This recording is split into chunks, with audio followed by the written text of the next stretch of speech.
ನಿನ್ನೆ 18ನೇ ಶ್ಲೋಕ. ಆಗಮಗಳಿಗೆ ಆಗಮದಿಂದ ವಿರೋಧ ಬಂತು ಅಂದ್ರೆ ಅಲ್ಲಿ ಯುಕ್ತಿಯನ್ನು ನಾವು ಉಪಯೋಗ ಮಾಡ್ತೀವಿ. ಎಲ್ಲ ಆಗಮಗಳು ಏನು ಅಹಂ ಬ್ರಹ್ಮಾಸ್ಮಿ, ನಾನೇ ದೇವರು ಎಂಬುವಂಥ ನಾ ದೇವರ ಅಲ್ಲ ಎಂಬುವಂಥ ಆಕೆ ಎರಡೂ ಆಗಮಗಳಲ್ಲಿ ವಿರೋಧ ಬಂತು. ಎಲ್ಲ ಆಗಮಗಳೇ, ವೇದಗಳೇ. ಅವಾಗೇನು ಮಾಡಬೇಕು? ಯುಕ್ತಿ. ಯಾವುದು ಯುಕ್ತಿಯುಕ್ತವೋ ಅದನ್ನು. ಯುಕ್ತಿಯುಕ್ತ ಅಂದರೆ ಏನು? ನಾನೇ ದೇವರು ಅಂತಂದರೆ ನಮ್ಮ ಅನುಭವಕ್ಕೆ ವಿರೋಧ. ನಾವು ಸರ್ವಜ್ಞಾನ ಅಂತ, ನಾವು ಸರ್ವಶಕ್ತಾನ ಅಲ್ಲ. ಹಾಗಾದರೆ ವೇದ ನಾನೇ ದೇವರು ಅಂತ ಹೇಳಿದ್ರು. ಯಾವುದು ಯುಕ್ತಿಗೆ ಅನುಕೂಲ, ನಾನು ದೇವರಿಂದ ಅತ್ಯಂತ ಭಿನ್ನ ಅಂದರೆ ನಮ್ಮ ಯುಕ್ತಿಗೂ ಅನುಕೂಲ, ಅನುಭವಕ್ಕೂ ಅನುಕೂಲದ ವೇದಂಕ ಹೇಳಿ.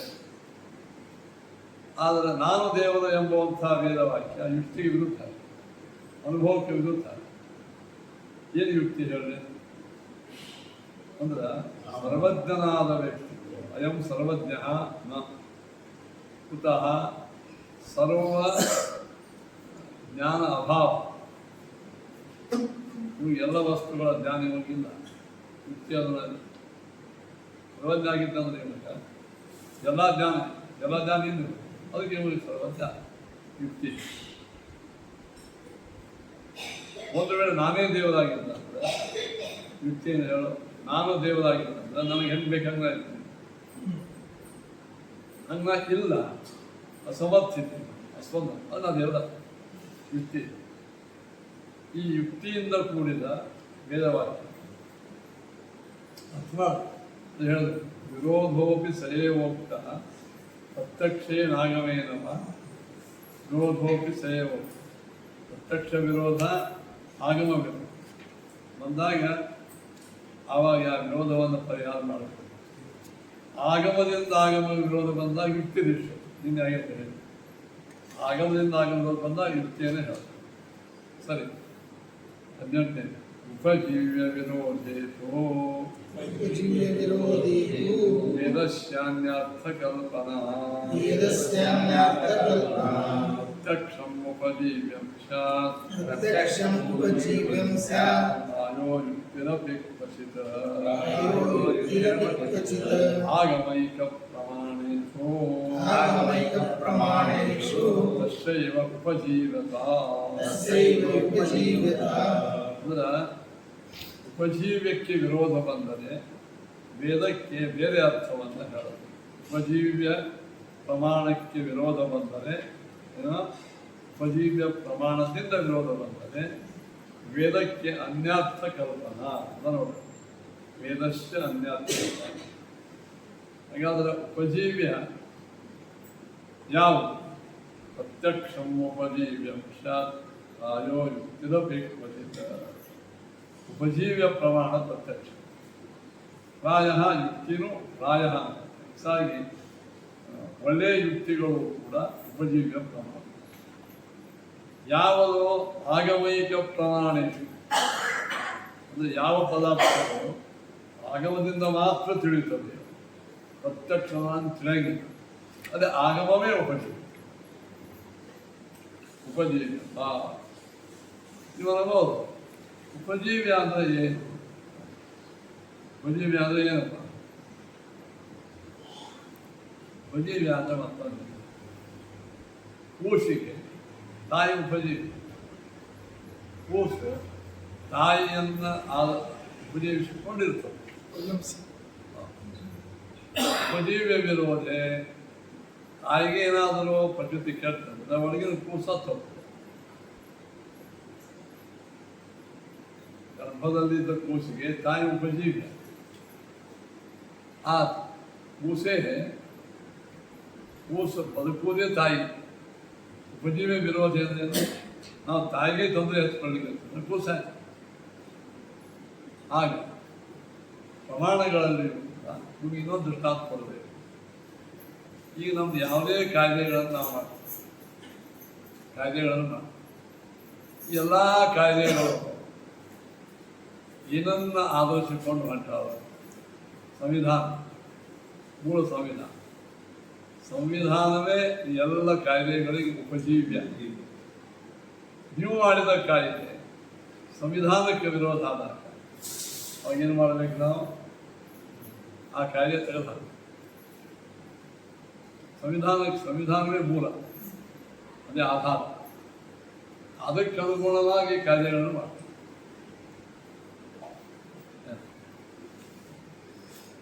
ಅದಕ್ಕೆ ಉಪಜೀವ್ಯವಾದಂಥ ಮುಖ್ಯ ಉಪಜೀವ್ಯ ಅಂದ್ರೆ ಮೇನ್ ಮದರ್ ಕೀಬೋರ್ಡ್ ಅಂತ ಹಂಗೆ ಮೇನ್ ಪ್ರಮಾಣ.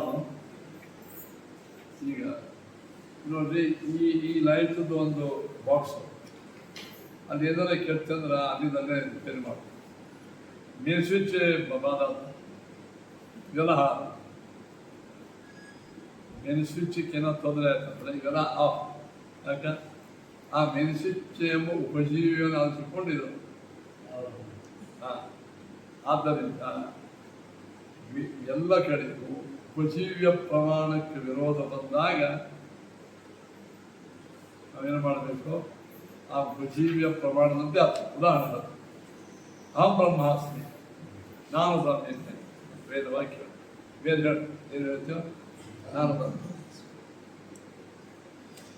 ಈ ಅಹಂ ನಾನಿದ್ದೇನೆ ಅಂತ ಗೊತ್ತಾಗೋದು ಅದರಿಂದ ಸಾಕ್ಷಿ ಅನುಭವ. ಅಹಮ್ಮ ಎಂಬುವಂಥದ್ದು ಗೊತ್ತಾಗೋದೇ ಪ್ರತ್ಯಕ್ಷ. ಬ್ರಹ್ಮ ನಾನು ಒಂದು ಹೊತ್ತು ವೇದ ಹೇಳಿದೆ, ನನ್ನ ಅನುಭವಕ್ಕೆ ವಿರೋಧ. ಹಾಗಾದೇನೆ ಈ ವಾಕ್ಯದ ಅರ್ಥಕ್ಕೆ ಪ್ರತ್ಯಕ್ಷನೇ ಉಪಜೀವ್ಯ ಪ್ರಮಾಣ. ಈ ಉಪಜೀವ್ಯ ಪ್ರಮಾಣಕ್ಕೆ ವಿರೋಧ ಬಂದಾಗ ವೇದಸ್ಯ ಅನ್ಯಾರ್ಥ ಕಲ್ಪನಾ, ವೇದಕ್ಕೆ ಬೇರೆ ಅರ್ಥ ಮಾಡಬೇಕು. ವೇದಕ್ಕೆ ಉಪಜೀವ್ಯ ಅಂದ್ರೆ ಪ್ರತ್ಯಕ್ಷ. ಇಲ್ಲಿ ಆ ಕಡೆ ಪ್ರತ್ಯಕ್ಷ ಉಪಜೀವ್ಯ ಅಲ್ಲ. ಎಲ್ಲಿ ಪ್ರತ್ಯಕ್ಷ ಉಪಜೀವ್ಯವಾಗಿದೆ ಅಲ್ಲಿ ವೇದ ಬೇರೆ ಅರ್ಥ ಹೇಳಿಕ ನಾವೇನು ಮಾಡಬೇಕು?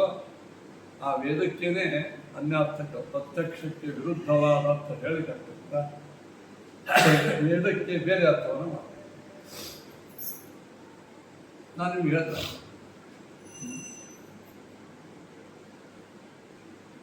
ಒಂದು ಹೋಮ ನಡೆದು ದರ್ಭದ ಮುಷ್ಟಿ ಇಡಲಿ. ದರ್ಭದ ಮುಷ್ಟಿ ಒಂದು 8 ದರ್ಭದ ಮುಷ್ಟಿ, ಅದಕ್ಕೆ ಪ್ರಸ್ತರ. ಈ ಪ್ರಸ್ತರ ಏನು? ಯಜಮಾನ ಪ್ರಸ್ತರ. ಯಜಮಾನನೇ ದರ್ಭದ ಬೇರೆ ಹೇಳಿ. ಯಜಮಾನಕ್ಕೆ ಯಾಕಾರ ಕಣ್ಣ ಮೂಗ ಶೀಲ. ಪ್ರಸ್ತರಕ್ಕೇನಿದೆ? ಬೇರೆ ಹೇಳ್ತಾರೆ ಯಜಮಾನನೇ ಪ್ರಸ್ತರ ಅಂತ ಬೇಡ. ಪ್ರಸ್ತರಕ್ಕೂ ಯಜಮಾನಗೂ ಅಭೇದ. ಅವಾಗ ನಾವು ಅದು ಹೆಂಗದ ಹಂಗೆ ಅರ್ಥ ಮಾಡಬೇಕು. ಯಾರೇ ಅರ್ಥ ಯಾಕೆ ಮಾಡಿ ಅದಕ್ಕೂ ಪ್ರತ್ಯಕ್ಷ ಉಪಜೀವಿಕೆ ವಿರೋಧ ಬಂದ. ಉಪಜೀವಿಕೆ ವಿರೋಧ ಬಂದಾಗ ನಾವೇನು ಮಾಡಬೇಕು?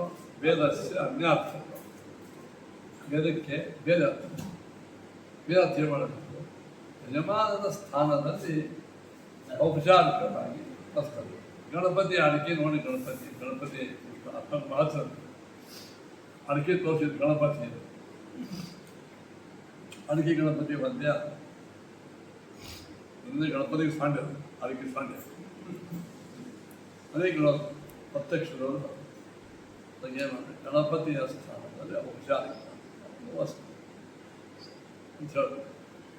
ಅದಕ್ಕೆ ಎಲ್ಲೆಲ್ಲಿ ನಿಮಗೆ ಉಪಜೀವ್ಯ ಪ್ರಮಾಣಕ್ಕೆ ವಿರೋಧ ಬರುತ್ತದೆಯೋ ಆವಾಗ ವೇದಕ್ಕೆ ಅನ್ಯಾರ್ಥ ಕಲ್ಪನೆ, ವೇದಕ್ಕೆ ಬೇರೆ ಅರ್ಥ. ಪ್ರತ್ಯಕ್ಷಂ ಹಾಗಾದ್ರೆ ಉಪಜೀವ್ಯ ಪ್ರಮಾಣ ಯಾವುದು? ಪ್ರತ್ಯಕ್ಷಂ ಉಪಜೀವ್ಯ ಅಂಶ. ಪ್ರತ್ಯಕ್ಷವೇ ಉಪಜೀವ್ಯ ಪ್ರಮಾಣ. ಕೆಲವು ಕಡೆಗೆ ಪ್ರಾಯ ಯುಕ್ತಿರಬೇಕು, ಯುಕ್ತಿಯೂ ಕೂಡ ಉಪಜೀವ್ಯ ಪ್ರಮಾಣ. ಪ್ರತ್ಯಕ್ಷನೋ ಉಪಜೀವ್ಯ ಪ್ರಮಾಣ ಮುಖ್ಯ. ಉಪಜೀವ್ಯ ಅಂದರೆ ಮುಖ್ಯ, ಮೂಲ ಪ್ರಮಾಣ.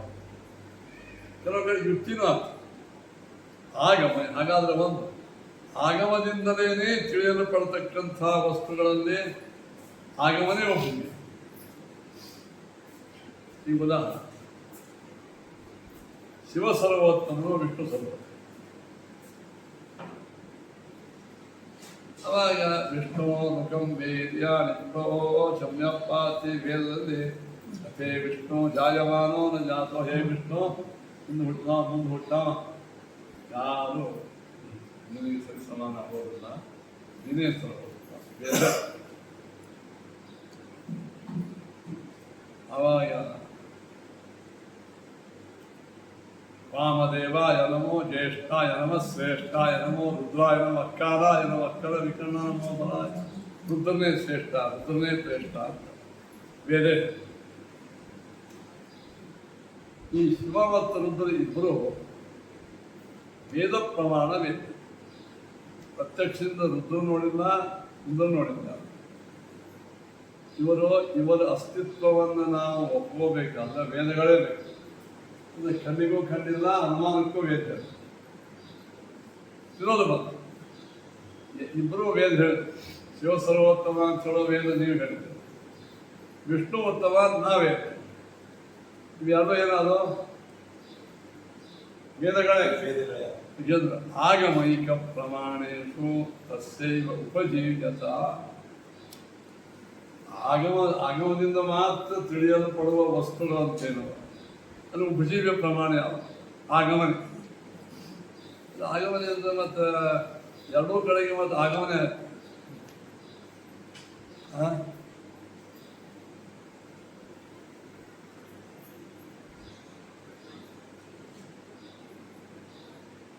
ಇನ್ನೊಂದು ವಿಷ್ಣು ಜನಿತೋತ ವಿಷ್ಣು, ವಿಷ್ಣು ಹುಟ್ಟ್ಯಾನ ಅಂತ ಬರ್ತದೆ. ನಿರನಿಷ್ಠೋ ನಿರವಧ್ಯ, ಅವನು ನಿರನಿಷ್ಠ ನಿರವಧ್ಯ, ಜನ್ಮ ದೋಷ ಅವನಿಲ್ಲಂತೂ ವೇದ. ಉಪಜೀವ್ಯತ್ವ ಹಿಂಗಿದ್ದಾಗ ಇಲ್ಲಿ ನಿರ್ಣಯ ಮಾಡೋದು ವೇದಗಳಲ್ಲೇ ಪರಸ್ಪರ ಒಂದೇ ವ್ಯಕ್ತಿಯ ಬಗ್ಗೆ ಯಾರು ಹೇಳಿಕೆ ಬರ್ತದೆ, ಇಬ್ಬರ ವ್ಯಕ್ತಿಗಳ ಬಗ್ಗೆಯೂ ಯಾರ ವಿರುದ್ಧ ಹೇಳಿಕೆ ಬರ್ತದೆ. ಎರಡೂ ವೇದ ಆಗ್ಯಾವ. ನಿರ್ಣಯ ಮಾಡೋದು ಅನ್ಯಾರ್ಥನ ಏನು ಮಾಡೋದು, ಪ್ರಕಟ ಆದ ಅಂತ ಮಾಡೋದು. ಭಗವಂತ ಹುಟ್ಟಿಲ್ಲ, ಪ್ರಕಟ ಆದ ಅಂತ ಮಾಡೋದು. ಹೌದು, ಭಗವಂತ ಇದ್ದಾನಂತ ಹುಟ್ಟಾಂತ ಅನ್ನೋದು ವೇದದಿಂದೇ ಬರ್ತದೆ. ವೇದದಿಂದೇ ಬರ್ತದೆ, ಪ್ರತ್ಯಕ್ಷದಿಂದ ಬರ್ತದೆ. ಉಪಜೀವ್ಯ ಪ್ರಮಾಣ ಪ್ರತ್ಯಕ್ಷ ಅಲ್ಲೇ ಅಲ್ಲ. ಯಾಕೆ ಹೇಳೋ, ದೇವರ ಅಸ್ತಿತ್ವ, ದೇವರ ಸ್ವರೂಪ ನಿರ್ಣಯ ಆಗೋದ್ರಿಂದ ಅದನ್ನು ಉತ್ತಮತ್ವ ಗೊತ್ತಾಗೋದು ಅದರಿಂದ, ಶಿವನ ವ್ಯಕ್ತಿತ್ವ ಗೊತ್ತಾಗೋದು ಅದರಿಂದ, ಅವನು ಉತ್ತಮ ಆಗ ಇಬ್ಬರು ಉತ್ತಮ ಸರ್ವೋತ್ತಮ ಅಂತ ಎರಡೂ ವೇದ ಹೇಳೋದಿಲ್ಲ. ಉಪಜೀವ್ಯ ಪ್ರಮಾಣ ಆಗಮಗಳೇ. ಆಗಮಗಳೇ ಇದ್ದಾಗ ಎರಡು ಆಗಮಗಳು ಒಂದೊಂದು ಶ್ರೇಷ್ಠ ಅಂತ ಹೇಳ. ಒಬ್ಬೇ ಸರ್ವೋತ್ತಮ ವ್ಯಕ್ತಿ ಒಬ್ಬ ಆವಿಷಕ್ಕೆ ಇಬ್ಬರು ಆಗ ಮಹಾ ತಾತ್ಪರ್ಯ ಏನದ ಹಂಗೆ. ಅವಾಗೇನು ಅಂತ ಕೇಳಿ ಅದು ಹೇಳ್ತಾರ, ನಿರವಕಾಶ ಸಾವಕಾಶ. ಯಾವ ಆಗಮ ನಿರವಕಾಶ, ಯಾವ ಆಗಮ ಸಾವಕಾಶ. ನಿರವಕಾಶ ಸಾವಕಾಶ ಅಂದ್ರೆ ಏನು ನಮ್ಗೆ ಗೊತ್ತಾಗ ವೇದಗಳಲ್ಲಿ ಹೇಳ್ತಾರೆ. ಏನಂದ್ರೆ ನಾಮಾನಿ ಸರ್ವಾಣ್ಯಮಾನಿ ಸಂತಿ ತಮ್ಮೈ ವಿಷ್ಣು ಪರಮುದಾಹರಂತಿ ಅಂತ. ಎಲ್ಲ ನಾಮಗಳು ಯೋ ದೇವಾನಾಂ ನಾಮಧಾನೇಕೈವ ತಂ ವೇದ ಹೇಳ್ತಾರೆ. ಎಲ್ಲ ದೇವತೆಗಳ ನಾಮ ಯಾವಂತೂ ಅದನ್ನು, ಎಲ್ಲ ದೇವತೆಗಳ ನಾಮವನ್ನು ಯಾವನು ಒಬ್ಬೇ ಧಾರಣ ಮಾಡ್ಯಾರ. ಯಾವುದು? ವಿಷ್ಣು. ಸರ್ವನಾಮಗಳ ಉಳ್ಳವನು ಯಾರು? ಶಿವನಿಗೆ ಸರ್ವನಾಮಗಳವ ಅಂತ ವೇದ ಹೇಳಿದ. ಶಿವ ಸಹಸ್ರನಾಮ ಶೈವರು ಹೇಳ್ಕೊತಾರೆ, ಅದು ಬೇರೆ ಕನ್ಸಿಡರ್. ಎಲ್ಲ ವೇದಗಳಲ್ಲಿ ವಿಚಾರ ಮಾಡಿದಾಗ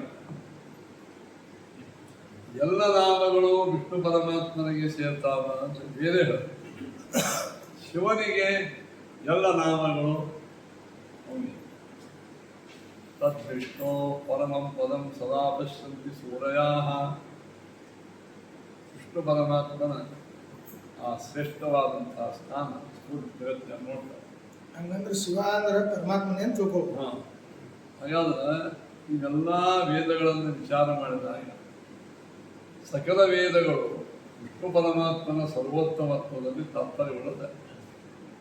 ಹಾಗಾದ್ರೆ ಶಿವನ ಒಂದು ಕಡೆಗೆ ಸರ್ವೋತ್ತಮ ಅಂತ ಹೇಳಿ ಒಪ್ಪೋದು. ಹಾಗಾದ್ರೆ ವಿಷ್ಣುವೇ ಸರ್ವೋತ್ತಮ, ಶಿವ ಸರ್ವೋತ್ತಮ ಅಲ್ಲ. ಆ ವೇದದ ಗತಿ ಶಿವ ಸರ್ವೋತ್ತಮ ಗತಿ ಇರೋದು ಕೆಳಗೆ ಉತ್ತಮ ಸರ್ವ ದೇವತೆಗಳು ಅಂತೇನಿದ್ದಾರೆ ಅದರೊಳಗೆ ಉತ್ತಮ, ತನಗಿಂತಲೂ ಕೆಳಗಿನವರಂತೇನಿದ್ದಾರೆ ಅವರೊಳಗೆ ಉತ್ತಮ ಅಂತ ಊಟಕ್ಕೆ ಎಲ್ಲರೂ ಬರಲಿಪ್ಪ, ಆರೋ ಮನೆಗಳು ಎಲ್ಲರೂ ಬರ್ರಿ, ಎಲ್ಲರೂ ಬರ್ರಿ, ಎಲ್ಲರೂ ಬರ್ರಿ, ಎಲ್ಲರೂ ಬರ್ರಿ ಅಂತಂದ್ರೆ ಮನೆ ಒಳಗೆ ಅಲ್ಲಿ ಮೂಲೆ ಮಂದಿ ಇದೆ ಅಲ್ಲ ಬೆಕ್ಕ ಹೌದು ಎಲ್ಲಾರಂದನ್ನ ತಗೊಳ್ಳೋದು ತಗೋಬಾರ್ದು. ಬರ್ಲಿಕ್ಕೆ ಯೋಗ್ಯರಾದವರು ಬರ್ರಿ ಅಂತ ಹೇಳಿ ಹಂಗೆ ಸರ್ವಜ್ಞರು ಅಂತ ಮಧ್ವಾಚಾರ್ಯ ಸರ್ವಜ್ಞರು ಮಧ್ವಾಚಾರ್ಯ ಸರ್ವಜ್ಞರು. ಆ ಸರ್ವಾಂತಪಾತಿ ಪರಮಾತ್ಮನ ಬಗ್ಗೆ ಅದು ಎಲ್ಲ ಜ್ಞಾನ. ಲಕ್ಷ್ಮೀಗೆ ನನ್ನ ಅದೇನು ರಾಯರಿಗೆ ಗುರುಸಾರ್ವಭೌಮ, ಭೌಮ ಅಂದ್ರೆ ಪೂರ್ಣ, ಸರ್ವಗುರುಗಳಲ್ಲಿ ಪೂರ್ಣರು ಉತ್ತಮ, ಸರ್ವಗುರುಗಳಿಗೂ ಉತ್ತಮರು ಒಂದು ರಾಯರು. ಅದು ರಾಯರಿಗೆ ಸಮ್ಮತ. ಯಾಕೆ ರಾಯರ ಗುರುಗಳು ಸುಧೀಂದ್ರ, ವಿಜೇಂದ್ರ, ಒಂದು ಟೀಕಾರ, ನಿಮ್ಮದಾಚ, ವೇದವ್ಯಾಸ, ಇವೆಲ್ಲ ಗುರುಗಳಿಗೆ ಅವ್ರ ಭೌಮ, ಅವ್ರಿಗಿಂತ ಪೂರ್ಣ ರಾಯ. ಹಂಗಾರ ಕೆಳಗಿನ ಎಲ್ಲ ಗುರುಗಳಕ್ಕಿಂತ ಉತ್ತಮ ಅಷ್ಟೇ. ಸಾರ್ವಭೌಮ ಎಂಬುವಂಥ ಒಂದು ಏನಾದರೂ ಶಬ್ದ ಅಂದ್ರೆ ಅದು ವೇದವ್ಯಾಸರಿಗೆ ಗುರುನಾಮ ಪ್ರಭಾವ ಶಾಸ್ತ್ರಾಣ ಬಾಧನ ಅದಂತೂ ಶ್ರೀಮದಾಸ ಯಥಾಯೋಗ್ಯವಾಗಿ ಮುಂದಿನ ಎಲ್ಲ ಗುರುಗಳು ಪದ್ಧತಿ ಅದು. ಗುರುರಾಜ ಗುರುಗಳ ರಾಜ ನಿಜವಾಗಿ ಯಾರು ಎಲ್ಲ ರಾಜರು ವೇದವ್ಯಾಸರಿಗೆ ಗುರುನಾಮ ಪ್ರಭಾವ. ತತ್ವೋಪದೇಷ್ಟಕರಾದ ಚತುರ್ಮುಖ ಬ್ರಹ್ಮಾದಿಗಳಿಗೆ ಉಪದೇಶ ಮಾಡಿದವರು ಯಾರು? ವೇದವ್ಯಾಸ. ಅದು ಗುರುರಾಜ. ಇವ್ರಿಗೆ ಅಂತ ಅಲ್ಲ ಅಂದ್ರೆ ಅದು ಸಂಕೋಚ ಮಾಡಿ ತಮ್ಮ ಕೆಳಗಿನ ಎಲ್ಲ ಗುರುಗಳಿಗೆ ರಾಜ ಹಂಗೆ ಅರ್ಥ ಮಾಡ್ತಿಲ್ಲ. ಯಾಕೆ? ನಿರವಕಾಶ ಸಾವು. ನಿರವಕಾಶ ಪ್ರಮಾಣ ಅಂದ್ರೆ ವಿಷ್ಣು ಪರಮಾತ್ಮನ ಸರ್ವೋತ್ತಮತ್ವ ಹೇಳುವ ಪ್ರಮಾಣಗಳವ ಅವಕ್ಕೆ ಇನ್ನೊಬ್ಬರ ಅರ್ಥ ಹೇಳಿಕ್ ಬರಂಗಿಲ್ಲ. ಶಿವನ ಸರ್ವೋತ್ತಮ ಹೇಳಿಕ್ ಬರ್ತದೆ. ಯಾಕಂದ್ರೆ ಸರ್ವ ಶಿವಸ್ಥಾನ ಭೂತ ಜಯ ಅಂತ ವಿಷ್ಣು ಸಹಸ್ರನಾಮ ಒಳಗೆ ಶಿವನ ಹೆಸರು, ಶಿವ ಸಹಸ್ರನಾಮ ಒಳಗೆ ವಿಷ್ಣುನ ಹೆಸರು ಹೇಳಂಗಿಲ್ಲ. ಯಾರು ಹಠಮಾರ್ಚಂದ ಹೇಳ್ಕೊಂಡ್ರು ಕೂಡ್ಸಿಕ್ ಬರಂಗಿಲ್ಲ. ಪ್ರಾಸಂಗಿಕವಾಗಿ ಒಂದು ಮಾತ್ರ ಅಪ್ಪೈದು ನಾವು ಹೆಂಗೆ ಎಲ್ಲ ಶಿವನಾಮ ವಿಷ್ಣು ಪರ ಮಾಡ್ತೀವಿ, ಹಂಗೆ ಅವರು ವಿಷ್ಣುನಾಮ ಶಿವಪರವಾಗಿ ಮಾಡ್ಲಿಕ್ಕೆ ಮಾಡಿ ಕೂಡಿಸ್ಬೇಕಾಗುತ್ತೆ. ವಿಷ್ಣು ಎಲ್ಲ ಕಡೆಗೆ ಆತ್ಮನಾಮನು ಶ ಮತ್ತು ನಕಾರ ಬಲ ನಕಾರ ನಮ್ಮ ಶಿವಗೂ ಎಲ್ಲ ಅದ. ವಿಷ್ಣು ಶಬ್ದ ಶಿವಗೂ ಎಲ್ಲ ನಾರಾಯಣ ಶಬ್ದ ಕೊಡ್ಸಿರ್ತಾರೆ. ನಾರಾಯಣ ಶಬ್ದ ಶಿವ ಕೂಡಂಗಿಲ್ಲ. ನತ್ವಂ ಪರಂಬಾರ ಹಂಗಂದ್ರೆ ವ್ಯಾಕರಣ ದೃಷ್ಟಿಯಿಂದ ನಾರಾಯಣ ಅಯನಂ ನಾರಾಯಣ. ನಾನಂತ ಗುಣಗಳಿಗೆ ಅಯನ ಅಷ್ಟೇ ನಾರಾಯಣ. ವ್ಯಾಕರಣ ದೃಷ್ಟಿಯಿಂದ ಯಾವ ಒಂದು ಶಬ್ದ ಒಳಗೆ ನಕಾರಿತ್ತು ಅಂದ್ರೆ ಅದೇ ಶಬ್ದ ಒಳಗೆ ನಕಾರಿತ್ತು ನಕಾರ ದಶಾಭ್ಯಾಮ ನಾರಾಯಣ ಒಳಗೆ ಅದ ಅದೇ ಶಬ್ದ ನ ಅದ. ಯಾವ ಶಬ್ದದ ಒಳಗೆ ನಕಾರ ಮೊದಲಿರುತ್ತೆ, ಮುಂದೆ ನಕಾರ ಇರುತ್ತೆ. ನಕಾರ ಅದು ಪಾಣಿನಿ ದಶಾಭ್ಯಾಮ ಸಮಾನ ಪದಗಳು ಒಂದೇ ಶಬ್ದ. ರ ಇದ್ದಲ್ಲಿ ರ ಇದ್ದ ಒಂದು ಶಬ್ದ ಒಳಗೆ ನ ಇದ್ರೆ ನ ಅದು ನಾರಾಯಣ, ರಾಮಾಯಣ, ಶೂರ್ಪಣಖ. ಶೂರ್ಪಣಖ ಯಾಕಾಯ್ತು? ಶೂರ ಫಲಕ. ನಖ ಬೇಕಾಗಿತ್ತು.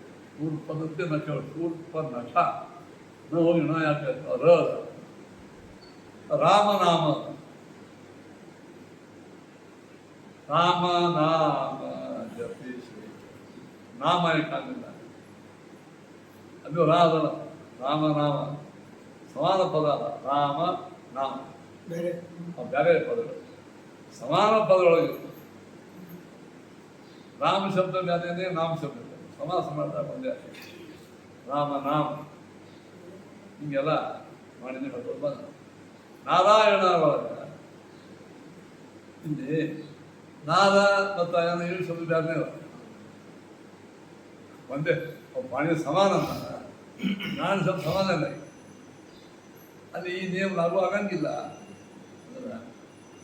ಪೂರ್ವಪದ ಸಂಜ್ಞಾಯಾಮ್ ಅಗಹ ಇತಿ ನ ತ್ವಂ ಇನ್ನೊಂದು ಪಾಣಿ. ಪೂರ್ವ ಪದದಲ್ಲಿ ಲಕಾರ ಇತ್ತು, ಮುಂದಿನ ಪದಗಳ ನಕಾರ ಇತ್ತು. ಅದು ಸಮಾಸದಾಗ ಒಂದೇ ಆಗ್ತಿತ್ತು. ನಕಾರದ ಮಧ್ಯ ಗಕಾರ ವ್ಯವಧಾನ ಇದ್ದೇ ಇದ್ರು. ಹಿಂಗೆಲ್ಲ ಸಂಜ್ಞಾ ಇರಬೇಕು. ಸಂಜ್ಞಾ ಅಂದ್ರೆ ರೂಢನಾಮವಿರಬೇಕು. ಎಲ್ಲ ಕಡೆ ಅಲ್ಲ, ರೂಢನಾಮ. ನಾರಾಯಣದ ಎಲ್ಲ ಕಡೆ ರೂಢರು. ಎಲ್ಲ ಸತ್ಯ ಸುದ್ದಿಗಳಲ್ಲಿ ಪರಮಾತ್ಮನ ಹಾಕಿ ರೂಢರು. ಯೋಗನೋದ ರೂಢನು. ಯೋಗ ಅಂದ್ರೆ ಬಿಡಿಸಕ್ಕೂ ಬರ್ತದ. ರೂಢನಾಮ ಇರುವುದು ಸಂಜ್ಞಾಯ. ರೂಢ ಆಗಿದ್ದರಿಂದ ಇದನ್ನು ರೂಢ ಅಂದ್ರೆ ವಿಷ್ಣು ಪರಮಾತ್ಮನಲ್ಲೇ ಪ್ರಸಿದ್ಧವಾದ ಶಬ್ದ ಆಗಿರ್ತದೆ. ಇಲ್ಲಿ ಆ ನಕಾರಕ್ಕೆ ನಕಾರ ಆಗ್ತದೆ. ಯದ್ಯಪಿ ಸಮಾನ ಪದ ಅಲ್ಲ. ನಾರ ಮತ್ತು ಅಯನ ಬೇರೆ ಪದಗಳೇ. ರಾಮನಾಮ ಇಲ್ಲ. ರಾಮನಾಮ ಯಾಕೆ ಆಗಿಲ್ಲ? ರಾಮನಾಮ ಒಳಗೂ ನ ಅದ, ರನು ಇನ್ನೇವೇನದ ರ ಇತ್ತು ಶಬ್ದ ಒಳಗೆ ನ ಇತ್ತು ಅದ್ರ ನಾ. ರಾಮನಾಮ ಶಬ್ದ ಬೇರೆ. ರಾಮ ನಾಮ ಯಾಕೆ? ಅದಕ್ಕೆ ಸಂಜ್ಞಾ ರೂಢನಾಮ. ರಾಮನಾಮ ರೂಢ, ರಾಮ ನಾಮ ಎರಡು ಪದಗಳ ಬೇರೆನೇ. ನಾರಾಯಣ ಎರಡೂ ಕೂಡಿದ್ದು ರೂಢ ಆಗಬೇಕು.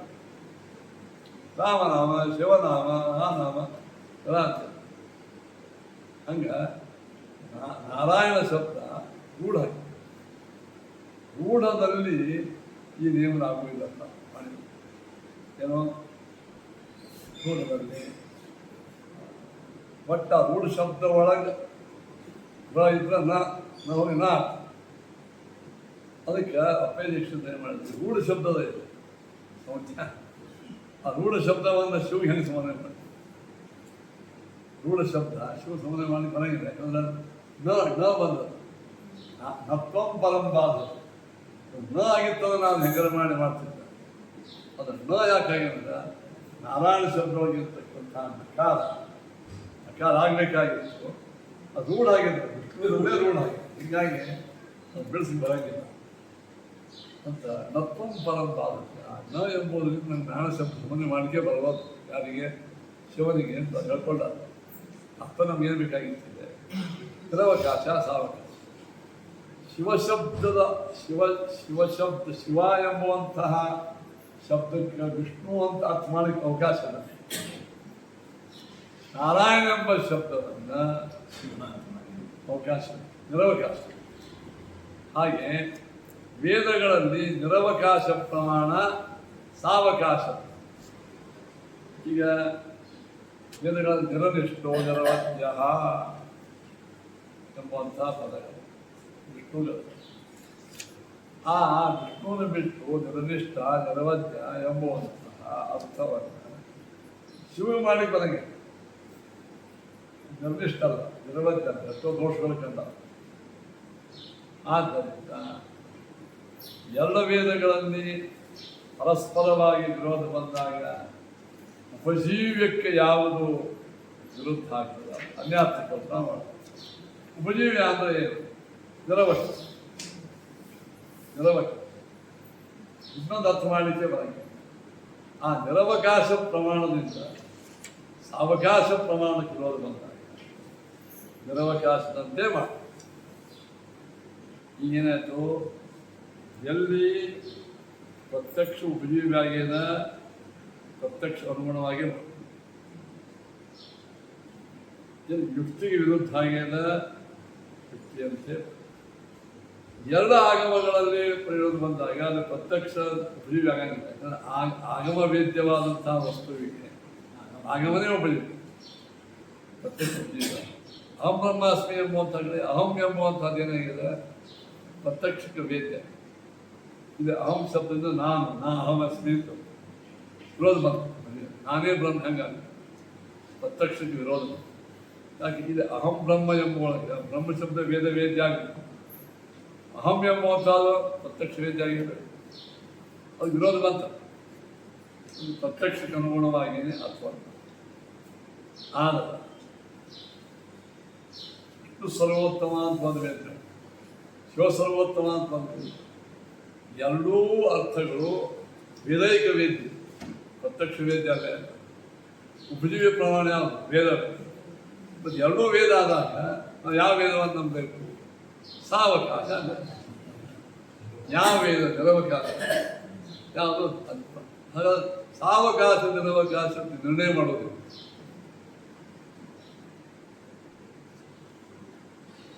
ವಿಷ್ಣು ಶಬ್ದವನ್ನ ಶಿವನಲ್ಲಿ ಸಮನ್ವಯ ಮಾಡಲಿಕ್ಕೆ ಅವಕಾಶ ಇಲ್ಲ. ಶಿವ ಶಬ್ದ ಬಿಟ್ಟು ಅವಕಾಶ ನಾವು ಹೇಳ್ತಾನೆ. ಅದಕ್ಕೆ ಇನ್ನೊಂದು ವೇದ ಪ್ರಮಾಣ ಯೋ ದೇವಾನಾಮಧ ವೇದ ಹೇಳ್ತದೆ. ನಾಮ ಯಾವನು ಎಲ್ಲ ಶಬ್ದಗಳ ಯಾವನನ್ನೇ ಹೇಳುತ್ತವೆಯೋ ತಮ್ಮ ವಿಷ್ಣು ಉದಾಹರಣೆ ವಿಷ್ಣು ವೇದ ಹೇಳ್ತಾರೆ. ಶಿವನಿಗೆ ಎಲ್ಲ ಶಬ್ದ ಸಮನ್ವಯವನ್ನು ಮಾಡಬೇಕಂದ್ರೆ ವೇದ ಹೇಳಂಗಿಲ್ಲ ನೋಡಿ. ಆ ವೇದದ ಪ್ರಮಾಣದಿಂದ ವಿಷ್ಣುಪರವಾದ ಶ್ರುತಿಗಳು ನಿರವಕಾಶವಾದ ವಿಷ್ಣು ಪರಮಾತ್ಮನ ಉತ್ತಮತ್ವ ಹೇಳುವ ಶ್ರುತಿಯಿಂದ ಶಿವ ಸರ್ವೋತ್ತಮತ್ವ ಬಾಧಕ ಅನ್ಯಾರ್ಥ. ಆ ಶಿವಶಬ್ದಕ್ಕೆ ನಾವೇನು ಮಾಡಬೇಕು? ಬೇರೆ ಅರ್ಥ. ಆದರೆ ವಿಷ್ಣು ಬೇರೆ ಮಾಡಿದ್ರೆ ಯಾಕಂದ್ರೆ ನಿರವಕಾಶ. ಈ ನಿರವಕಾಶ ಸಾವಕಾಶ ಪ್ರಮಾಣಗಳಿಂದ ಪ್ರಾಬಲ್ಯ ದೌರ್ಬಲ್ಯಗಳನ್ನು ವಿಚಾರ ಮಾಡಿ ಪ್ರಬಲವಾದಂತಹ ಪ್ರಮಾಣದಿಂದ ವ್ಯವಸ್ಥೆ ಮಾಡ ಯುಕ್ತಯೋ ಅಯುಕ್ತಯ ಅವಾಗಿದ್ದು ಆಗಮ ನೋಡಿ. ಆಗಮೈಕ ಪ್ರಮಾಣೇಶು ತಶೈವ ಉಪಜೀವ್ಯತ. ಆಗಮೈಕ ಪ್ರಮಾಣ ಏನಿದೆ. ಯುಕ್ತಿಯು ಕೂಡ ಕೆಲವು ಕಡೆ ಏನಾಗ್ತದ ಜೀವಿ ಆಗ್ತದೆ.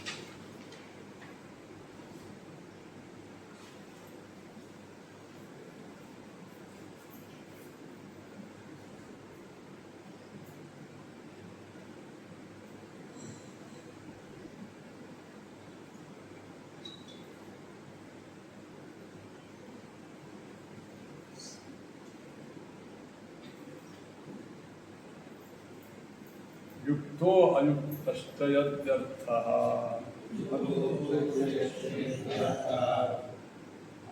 ಆಗಮಶ್ಚ ಪ್ರತೀಯತೆ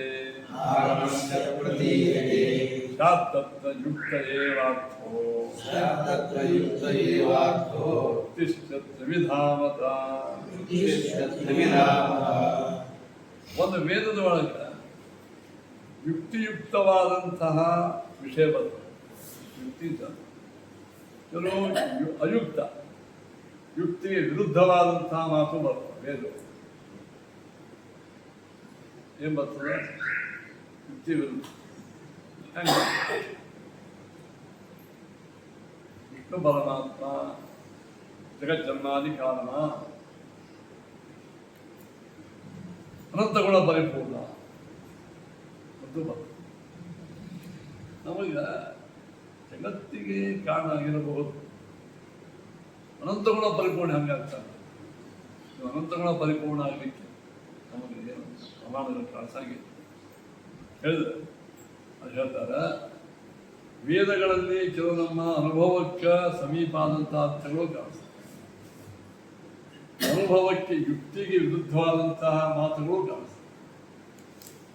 ಅವ ನಾವು ಯಾವ ಅರ್ಥ ತಗೋ ಯುಕ್ತೋ ಅಯುಕ್ತಶ್ಚ ಯದ್ಯರ್ಥ ಆಗಮಸ್ಯ ಆಗಮಕ್ಕೆ ಯುಕ್ತ ಅಯುಕ್ತ ಎರಡೂ ಅರ್ಥಗಳು ತೋರ್ತಾವೆ. ಅಲ್ಲೇ ಶಾಸ್ತತ್ವ ಯುಕ್ತ ಏವಾರ್ಥ ಯುಕ್ತಿಗೆ ಯುಕ್ತವಾದ ಅರ್ಥವನ್ನೇ ನಾವು ಸ್ವೀಕಾರ ಮಾಡ್ತೀವಿ, ಯುಕ್ತಿಗೆ ವಿರುದ್ಧವಾದ ಅರ್ಥವನ್ನು ಸ್ವೀಕಾರ ಮಾಡಲ್ಲ. ಹಾಗಾಗಿ ಹೇಳ್ತೀವಿ ಏನು ನಾನು ಜೀವ ಬ್ರಹ್ಮನಿಬ್ಬರು ಭಿನ್ನಿದ್ದಾರ ವೇದ ಹೇಳ್ತೀವಿ. ಸತ್ಯಂ ಭಿದ ಸತ್ಯಂ ಭಿದ ಸತ್ಯಂ ಭಿದ ಭೇದನೇ ಅಲ್ಲ. ನೇಹ ನಾನಾಸ್ತಿ ಕಿಂಚನ ಇದು ಯಾವ ಭೇದವೂ ಇಲ್ಲ ಅಂತ ಇನ್ನೊಂದು ವೇದ. ಎರಡು ವೇದಗಳೇ. ಅದು ಒಂದು ವೇದ ಯುಕ್ತಿಯುಕ್ತ ಏನಾಗೆ ಹೇಳ್ತೆ ಹೇ ವಿಷ್ಣು ಜಾಯಮಾನ ಎಂಬುವಂಥ ಒಂದೆಂದೂ ನಾವು ದೇವರಾಗಲಿಕ್ಕೆ ಶಕ್ತಿಲ್ಲ ವೇದ ಹೇಳ್ತಾರೆ. ದೇವ್ರು ನಾನು ಒಂದು ಬಂದಿದ್ದೆ ಎರಡು ವೇದಗಳಲ್ಲಿ ಯುಕ್ತಿಯುಕ್ತ ವೇದ, ಯುಕ್ತಿಗೆ ವಿರುದ್ಧ ವೇದ. ಅಹಂ ಬ್ರಹ್ಮಾಸ್ಮಿ ಇದೇನಾಗಿದೆ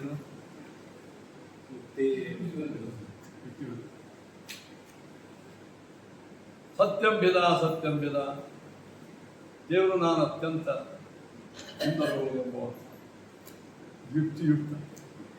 ಯಾಕಾಗಿದೆ ನಾನು ಪರಮಾತ್ಮೆಯಿಂದ ಭಿನ್ನನಾಗಿದ್ದೇನೆ. ಯಾಕ ಅವನಲ್ಲಿದ್ದಂತಹ ಸರ್ವಜ್ಞತ್ವ ನನ್ನಲ್ಲಿ ಇಲ್ಲ. ಯುಕ್ತಿ ಘಟಪಟಗಳು ಭಿನ್ನವಾಗಿದೆ, ವಿರುದ್ಧ ಆಕಾರವತ್ವ ಒಂದು ಹೇತು. ಶರದನು ಮುಂಗಲಿಗೆಯಿಂದ ಭಿನ್ನನಾಗಿದ್ದಾನೆ, ವಿರುದ್ಧ ಆಕಾರ. ಶರದ ಮಂಗಲಿ ಇಬ್ಬರು ಒಂದೇ ಅಂತೂ ಹೇಳ್ಕೊಂಡು ಬನ್ನಿ, ಅದೇ ಅವರಿಬ್ಬರು ಒಂದೇ. ಅದಿಬ್ಬರು ಭಿನ್ನಿದ್ದಾರ ನಾನೇ ಹೇಳಿ, ನಾನೇ ಒಬ್ಬೇ ವ್ಯಕ್ತಿ. ಅದಿಬ್ಬರು ಒಂದಿದ್ದಾರ ಅಂತ ಹೇಳಿದ, ಅದಿಬ್ಬರು ಬಹಳ ಭಿನ್ನಿದ್ದಾರ, ಒಬ್ಬೇ ಆಚಾರ ಮಾತು. ಎರಡು ಹೇಳೋದನ್ನ ಯಾವ ತಗೋಬೇಕು, ಎರಡೂ ಆಚಾರ ಮಾತೆ.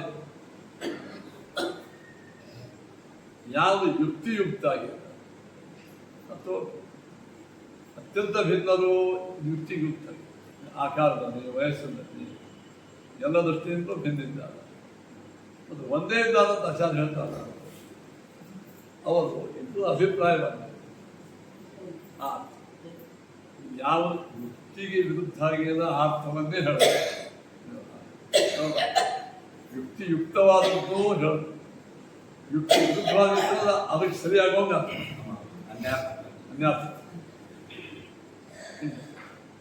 ಯುಕ್ತೋ ಅಯುಕ್ತಶ್ಚ ಯದಿ ಆಗಮಸ್ಯ ಯುಕ್ತ ಅಯುಕ್ತಶ್ಚ ಯದಿ ಅರ್ಥ ಪ್ರತೀಯತೆ.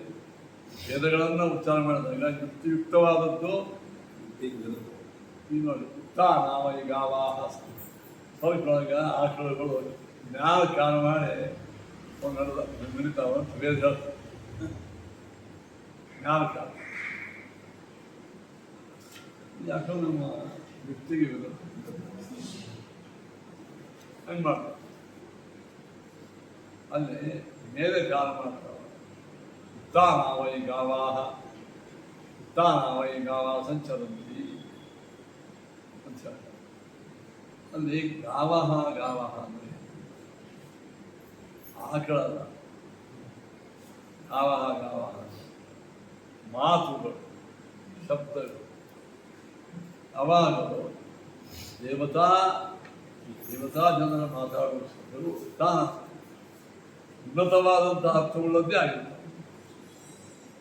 ಒಂದ ದೇವತೆಗಳ ಪ್ರಕಾಶ ಜ್ಞಾನ ಇರ್ತದೆ, ಕೆಳಗೆ ಆ ಪ್ರಕಾಶ ಜ್ಞಾನ ಇರ್ತದೆ. ಗೋ ಶಬ್ದಕ್ಕೆ ಪ್ರಕಾಶ ಅಂತೂ ಶಬ್ದ ಅಂತೂ ಆಕಳಂತೂ ಇಲ್ಲಿ ಯಾವ ಯುಕ್ತಿಯುಕ್ತವೋ ಆ ಅರ್ಥವನ್ನು ಮಾಡಬೇಕು. ಶಾಸ್ತ್ರಯುಕ್ತ ನೋಡಿ ಅರ್ಥ ಆಗಿಲ್ಲ. ಒಂದೇ ವೇದದಲ್ಲಿ ಯುಕ್ತಿಯುಕ್ತವಾದ ಅರ್ಥ, ಯುಕ್ತಿಗೆ ನಿಲುಕದಿದ್ದಂಥ ಅರ್ಥ ನಮಗೆ ವೇದ ಬೇಕಾಗ್ತದೆ. ವೇದ ಒಲಾವಿ ಓದಿರೋ ಯಾವುದೋ ಇದೆ. ವೇದ ಆಗಿದ ಪಾಠ ಅಂತ ಕೇಳಿಸ್ಬೋದು, ಈಗೆಲ್ಲ ಗೊತ್ತಾಗ್ತದೆ. ದೂರೇ ಇದ್ದಾರೆ ಅವನಿಗೆ ಅಲ್ಲೇ ಬೇಡ. ಶಾಸ್ತ್ರಯುಕ್ತ ಏವಾರ್ಥೋ ಯುಕ್ತಿಶ್ಚ ತ್ರಿವಿಧ ಮತ. ಯುಕ್ತಿ ಮೂರು ವಿಧ. ಯುಕ್ತಿ ಎಷ್ಟು? ಮೂರು.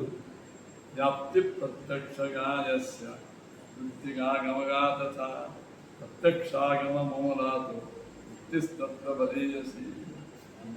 ಪ್ರತ್ಯಕ್ಷ ಮೂಲಕ ಯುಕ್ತಿ ಆಮೇಲೆ ವ್ಯಾಪ್ತಿ ಪ್ರತ್ಯಕ್ಷಗಾಯಸ್ಯ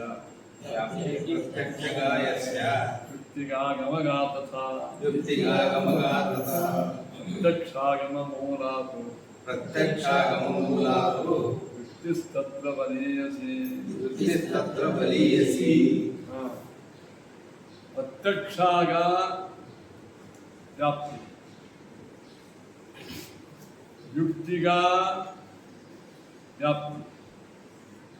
ಪ್ರತ್ಯಕ್ಷಗ ವ್ಯಾಪ್ತಿ, ಯುಕ್ತಿಗ ಆಗಮಗ. ನೋಡಿ ಒಂದು ಯುಕ್ತಿ ಅಂದ್ರೆ ಅನುಮಾನ, ತರ್ಕ. ಯುಕ್ತಿ ಏನು ಯುಕ್ತಿ? ಅನೇಕ ಸಲ ಹೇಳಿದ್ದೀನಿ. ಇಲ್ಲಿ ಕರೆಂಟ್ ಇದೆ, ಯಾಕೆ? ಯುಕ್ತಿ ಯಾವುದು? ಲೈಟ್ ಅಂತ ಯುಕ್ತಿ. ಈ ದೇಹದಲ್ಲಿ ಪ್ರಾಣದ ಆತ್ಮದ ಯಾಕೆ ಚಲನವನ್ನು ಯುಕ್ತಿ. ಯುಕ್ತಿಯಿಂದ ಅನುಮಾನ, ಶುದ್ಧ ಅನುಮಾನ. ಹಾಗಾದ್ರೆ ಯುಕ್ತಿ ಮೂರು ಥರ. ಪ್ರತ್ಯಕ್ಷದ ಸಪೋರ್ಟ್ ತಗೊಂಡು ಯುಕ್ತಿ ಏನು? ಪ್ರತ್ಯಕ್ಷಗ ವ್ಯಾಪ್ತಿ, ಯುಕ್ತಿಗ ವ್ಯಾಪ್ತಿ, ಆಗಮಗ ವ್ಯಾಪ್ತಿ. ವಿವಿಧ. ಪ್ರತ್ಯಕ್ಷದ ವ್ಯಾಪ್ತಿಯಿಂದ ಕೂಡಿದ ಯುಕ್ತಿ ಇದೆ. ನಮ್ಮ ಯುಕ್ತಿ ಏನಾಗಿದೆ ಹೇಳಿದ್ರೆ ಪ್ರತ್ಯಕ್ಷ ಮೂಲಕ. ಪರ್ವತದಲ್ಲಿ ಬನ್ನಿ ಇದೆ, ಭೂಮಿಯಿಂದ ಕಾರಣ, ಎತ್ತದೋಮ ತತ್ರ ಬನ್ನಿ. ಈ ಯುಕ್ತಿ ಯಾವುದಿದೆ? ಎಲ್ಲಿ ಧೂಮವೋ ಅಲ್ಲಿ ಈ ಯುಕ್ತಿ ಅಂದ್ರೆ ಧೂಮ, ಅದೇ ಪ್ರತ್ಯಕ್ಷ ಗಮನ. ಅಂದ್ರೆ ಪ್ರತ್ಯಕ್ಷ ಪ್ರಮಾಣದಿಂದ ಸಹಿತವಾದ ಯುಕ್ತಿ. ಯುಕ್ತಿಗ ಯುಕ್ತಿ.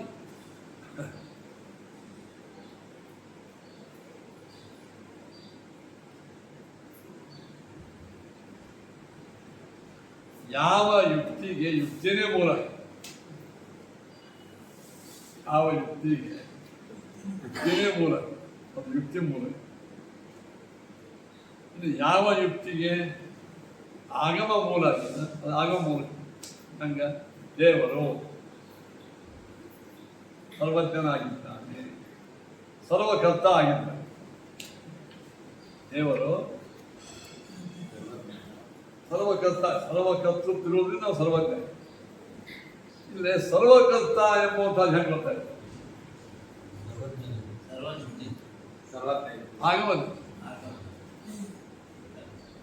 ದೇವರು ಯಥೋವಾ ಇಮಾನಿ ಭೂತಾನಿ ಎಂಬುವಂತ ಆಗಮ. ಆ ಆಗಮದಿಂದ ಏನು ಮಾಡ್ತೀರಿ ನೀವು? ಸರ್ವ ಕರ್ತೃತ್ವ ತಗೊಂಡು ಸರ್ವಜ್ಞ ದೃಷ್ಟಿ. ದೇವರು ಸರ್ವಜ್ಞನಾಗಿದ್ದಾನೆ, ಸರ್ವಕರ್ತ ಆಗಿದ್ದಾನೆ. ಇತ್ಯಾದಿ ಈ ಯುಕ್ತಿ ವ್ಯಾಪ್ತಿಯಲ್ಲಿ ಸಿಗ್ತೀವಾಗ ಆಗಮ. ಪರ್ವತ ವನ್ಯ ಒಳದಾಗಿ ತುಂಬಿದ ಕಾರಣ ಈ ಯುಕ್ತಿಗೆ ಪ್ರತ್ಯಕ್ಷ. ಎಲ್ಲಿ ಭೂಮೋ ಅಲ್ಲಿ ಬನ್ನಿ, ಇಲ್ಲಿ ಕಣ್ಣಿಗೆ ಕಾಣಿಸ್ತದೆ. ಇದು ಪ್ರತ್ಯಕ್ಷ ಸಪೋರ್ಟೇಬಲ್ ಯುಕ್ತಿ, ಆಗಮ ಸಪೋರ್ಟೇಬಲ್ ಯುಕ್ತಿ, ಯುಕ್ತಿ ಸಪೋರ್ಟೇಬಲ್ ಯುಕ್ತಿ. ಅದು ಯಾವ?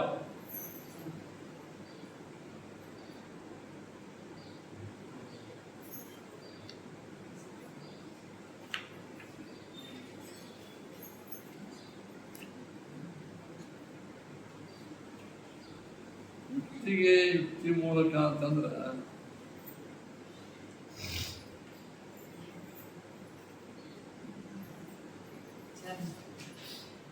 ಇನ್ನೊಂದು ಹೇಳ್ಯಾರ, ನಾದ್ರೊಳಗೆ ಹೇಳ್ಯಾರ. ಏನಂದ್ರೆ ಪ್ರಾಣಾವೈ ಅಣವ ಅಂದ್ರೆ ವಿಮಾನ ಚಕ್ಷುರಾದಿ ಇಂದ್ರಿಯಗಳು ಸೂಕ್ಷ್ಮ ಆಗ್ಯಾವ. ಏನು? ಚಕ್ಷುರಾದಿ ಇಂದ್ರಿಯಗಳು ಸೂಕ್ಷ್ಮ ಆಗ್ಯಾವ. ಹಾಗೆ ಅದು ಚಕ್ಷಾದೇಂದ್ರಿಯಗಳು ಸೂಕ್ಷ್ಮ ಆಗ್ಯಾವ. ಯಾಕೆ ನಾವು ಕಣ್ಣಿಗೆ ಕಾಣ್ಸಂಗಿಲ್ಲ. ಚಕ್ಷಾದೇಂದ್ರಿಯಗಳು ಸೂಕ್ಷ್ಮ ಆಗ್ಯಾವ ಅನ್ನಲಿಕ್ಕೆ ಪ್ರಮಾಣ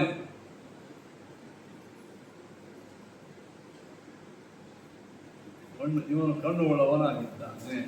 ಪ್ರತ್ಯಕ್ಷ ಕಣ್ಣದ ಅಂತ ಗೊತ್ತಾಗೋದು ಅನುಮಾನದಿಂದ. ಕಣ್ಣಂದ್ರೆ ಬರೀ ಗುಡ್ಡೆ ಅಲ್ಲ. ನಿನಗೆ ಕಣ್ಣು ಎಂಬ ಇಂದ್ರಿಯ ಅದ ನನಗೆ ಗೊತ್ತಾಗೋದು ಅದರಿಂದ. ನನಗೆ ಗೊತ್ತಾಗೋದು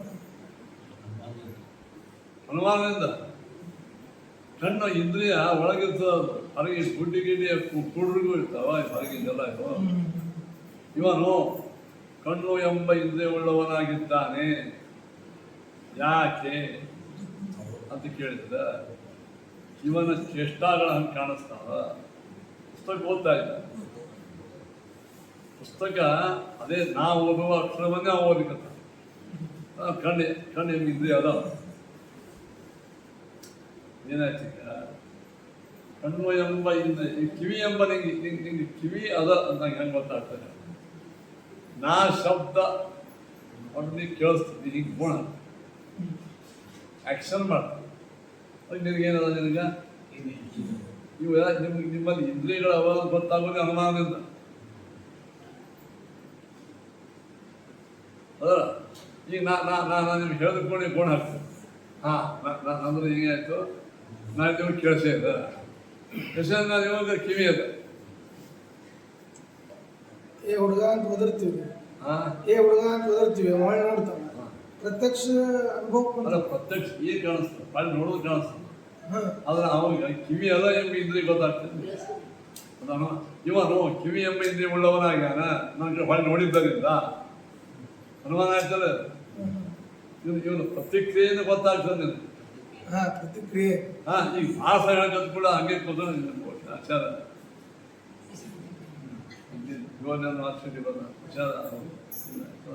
ಶಂಕಾ ಹೊಡಿಕತ್ತೀನಿ. ಕಿವಿ ಎಂಬ ಇಂದ್ರಿಯ ಇಲ್ಲ ಅಂತ ಗೊತ್ತಾಗೋದೇ ಅನುಮಾನ. ಕಣ್ಣೆಂಬ ಇಂದ್ರಿಯ ಅದ ಗೊತ್ತಾಗೋದೇ ಅನುಮಾನ. ನೋಡಿ ಯುಕ್ತಿ. ಏಷಃ ಚಕ್ಷುಷ್ಮ ಪ್ರತಿಕ್ರಿಯಾವತ್ವ, ಪ್ರತಿಕ್ರಿಯಾ ಅದ ಅಂತ ಮಾಡಿ ಈ ಅನುಮಾನದಿಂದ ಸಿದ್ಧವಾದ ಇಂದ್ರಿಯಗಳು ಅಣುತ್ವ. ಆದ್ದರಿಂದ ಏನಾಯಿತು, ಇಂದ್ರಿಯಗಳು ಅಣುವಾಗಿವೆ, ಸೂಕ್ಷ್ಮಗಳಾಗಿವೆ, ಭಾಳ ಸೂಕ್ಷ್ಮ ಆಗ್ಯಾವ. ಯಾಕಂದ್ರೆ ಇವು ನಮಗೆ ಪ್ರತ್ಯಕ್ಷವಾಗಿ ಕೊಡದೇ ಇರುವುದರಿಂದ ಹೀಗೆ ಯುಕ್ತಿ ಮೂಲಕ ಯುಕ್ತಿ ಪ್ರಾಣಾವೈ ಅನವಹ. ಇಂದ್ರಿಯಗಳು ಅಣುವಾಗಿವೆ. ಇಂದ್ರಿಯಗಳಂದ್ರೆ ಯಾವ? ಕಣ್ಣು ಮೊದಲಾದ ಇಂದ್ರಿಯಗಳು. ಕಣ್ಣು ಮೊದಲಾದ ಇಂದ್ರಿಯಗಳು ಗೊತ್ತಾಗೋದು ಅದರಿಂದ, ಅದು ಅನುಮಾನದಿಂದೆ. ಅಣುತ್ವ ಗೊತ್ತಾಗೋದು ಅನುಮಾನದಿಂದೆ. ಇವನ ಇಂದ್ರಿಯಗಳು ಸೂಕ್ಷ್ಮವಾಗಿವೆ.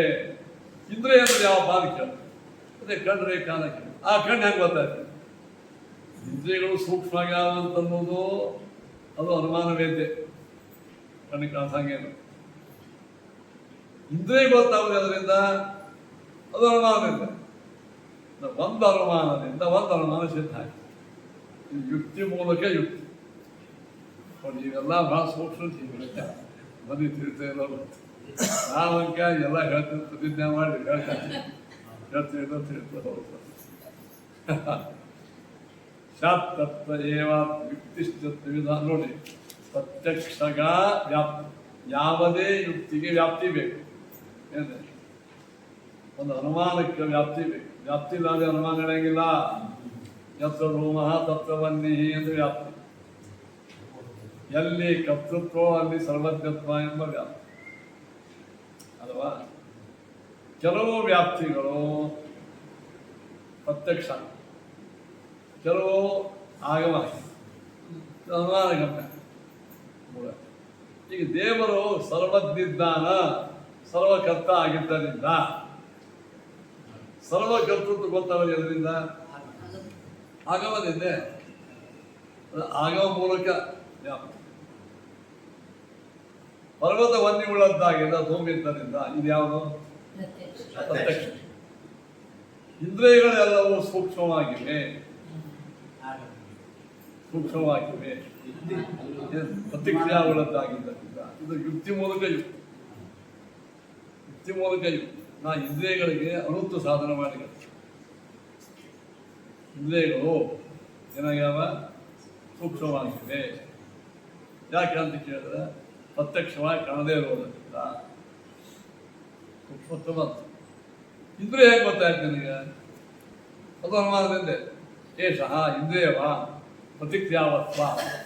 ಕಣ್ಣುಳ್ಳವನು ಇವ ಚೆನ್ನಾಗಿ ರೂಪಜ್ಞಾನದ ಪ್ರತಿಕ್ರಿಯೆ ಇರುವುದರಿಂದ ಹೀಗಾಗಿ ಯುಕ್ತಿಯಿಂದ ಸಿದ್ಧವಾದ ಯುಕ್ತಿ ಮೂಲಕ ಯುಕ್ತಿ, ಆಗಮ ಮೂಲಕ ಯುಕ್ತಿ, ಪ್ರತ್ಯಕ್ಷ ಮೂಲಕ ಯುಕ್ತಿ.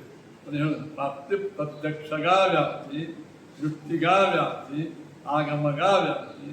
ಇದರ ಒಳಗೆ ಪ್ರತ್ಯಕ್ಷಾಗಮ ಮೂಲ ಯುಕ್ತಿ ಮೂರೊಳಗೆ ಯಾವ ವ್ಯಾಪ್ತಿಗೆ ಪ್ರತ್ಯಕ್ಷ ಆಗಮ ಮೂಲವಾಗಿದೆಯೋ ಆ ಯುಕ್ತಿ.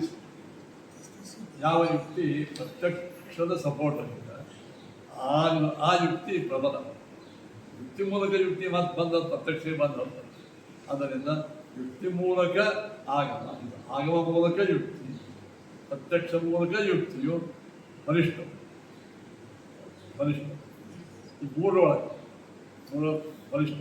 ಆದ್ದರಿಂದ ಯಾಥಾರ್ಥಮೇವ ಮಾನತ್ವ ತನ್ಮುಖ್ಯಂ ಜ್ಞಾನ ಶಬ್ದಯೋ ಅರ್ಥತ್ವಮತ್ತೈವ ಸ್ಯಾತ್ ಸಾಮತ. ಮುಂದಿನ ನಾಟಕ ಏನಂದ್ರೆ ಎಷ್ಟೇ ಕಠಿಣ